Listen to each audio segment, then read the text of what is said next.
Good morning and welcome to Radio Friends on Wednesday, February the 14th. Happy Valentine's Day to you.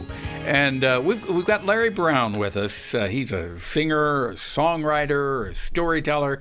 Today we're going to share a rather unusual Valentine story, right? Well, it's a story for Valentine's Day, but I got to explain. Okay.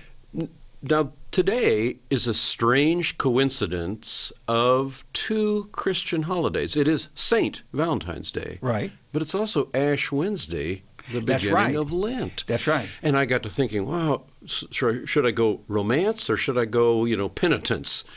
And I began to think, well, wait, there's some common ground in terms of sacrifice on behalf of someone else. And that's what I chose to do, this rather unusual. Well, I'll call it a love story, but you'll see. Okay, so here is Larry Brown with a combination of Valentine's and Ash Wednesday story. My great-grandmother, Hegeman, was a wonderful little woman. I loved her. I remember her as a tiny little woman with tight white curls and little round glasses and sitting on her lap. And her name was Matilda Wilkening Hegeman. But when she died, I was about 5 years old. I was really angry because they would not let me go to the funeral because I was too young. And I had to stay with my great-aunt Bessie's house there with cousins and stuff. And when they came back for the big dinner, I was so angry I sulked. And I went out on the front porch and sat in the swing. But pretty soon my grandmother, that would be my great-grandmother's daughter, came out and sat beside me and told me this story. She said, you remember that the Wilkenings had come from Prussia over to the United States in the late 1800s after the Civil War. And when your great-grandmother was a young woman, she was working as a seamstress in a factory in Cincinnati, and they said Cincinnati, Ohio, down on the river. And it was about the time electricity was coming, and because Tilly, as they called her, had skills that were kind of above average, they asked her to be a supervisor, and that meant that she had to stay late sometimes and get the work ready for the next day. Now, in the evening, all the women who worked there in the factories would go down River Road to some boarding houses. But if Tilly had to stay late, that meant she went alone down River Road. And it was a rough street. I mean, it was where the traffic from the river was there. There was, bars and all kinds of ruckus going on. So it was a rather dangerous place. Well, Tilly had to make that trip one night by herself from the factory to the boarding house. And there was a fight. A brawl had broken out and was rolling over into the street. If you walked on the boardwalk, well, that was the rough place. If you were out in the street, there was traffic, and it was a dirty, muddy street. And so she was just skirting the edge of the boardwalk, and the fight was spilling over into the street. But then she found a break and went through. When she got to the boarding house, her roommate Sally came down the steps and said, Tilly, oh, that man, that handsome man that got you through the crowd. Oh, he was something. I bet he's your beau, isn't he? And Tilly said, well, what are you talking about? There's no man. I don't have any beau. What is this nonsense? And, well, Sally knew enough not to bring it up again. But a few weeks later, in a similar situation, Tilly was making her way down River Road, and this time there was a fight and a man with a knife. But for some reason, the man dropped his knife and Tilly was able to get through the crowd. Well, when she got to the boarding house, Sally said, now, I got to say something this time. I saw your beau. Oh, when he pulled out that gun and that man dropped his knife, you must be so proud. And Tilly said, there was no man. What are you talking about? I have no beau. Quit teasing me about this. Well, Sally left it alone. But the following Sunday afternoon, the two women were cleaning up the boarding house and taking out some things to burn. And there, Sally grabbed a burning newspaper out of the fire and says, look, it's him. Tilly says, what? Well, they took that piece of newspaper in and looked, and there was a journalist had created there a drawing from a tintype photo of a young man. And Sally says, that's your beau. But they realized they were looking at an obituary. The man's name was Robert McKelvey.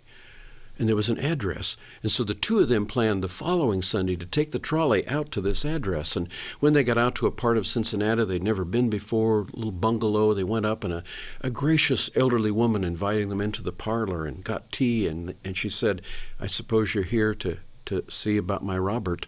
And they said, well, yes. Says, oh, he was killed a few months ago as a guard at one of the factories, and he so wanted to help the young women who were walking down the street, and he couldn't leave his post. But one night he did, and that's when he got killed.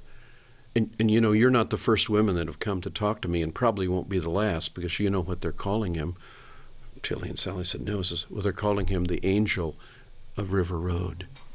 Well, they finished their afternoon with the woman, and after that, Tilly was never afraid to walk River Road again, and occasionally she would pause on the steps of her boarding house and look back down the street and see a young man in a uniform waving.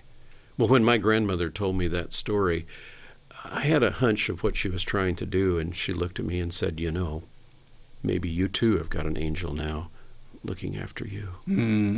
Now, is that a true story? It is a true story as it was passed down through my family. But you were that little boy that your grandmother told the story to. I was the little boy. And you remember it from all those years ago. I had to fill in a few gaps to make it flow, but that was the essence of that story, was my grandmother's experience of a man saving her, rescuing her. Yeah. Yes. And you know, stories like that have a real purpose in our lives. And I'm sure you sharing that today on the radio will affect someone out there. I hope so. And again, fitting the season of, you know, a time of giving, caring for one another in a loving relationship. Yes. And of course, that angel that you have looking after you is your great-grandmother. Well, that was what my grandmother said. Yes. Yeah. And I believe that. You know, I believe that we all have angels looking out after us. That's a beautiful story, Larry. And you've never told that one before, either on here or Pepper and Friends. Not on the show. However, a few years ago, 2009, I had the privilege of getting that published in a collection of stories through August House. Now, it was the book was called Book of Scary Tales, but it's in That's not scary at all. Well, it's beautiful. It's in the section of the book called Ghostly Guardians. Okay. Yeah. So. And is this on CD?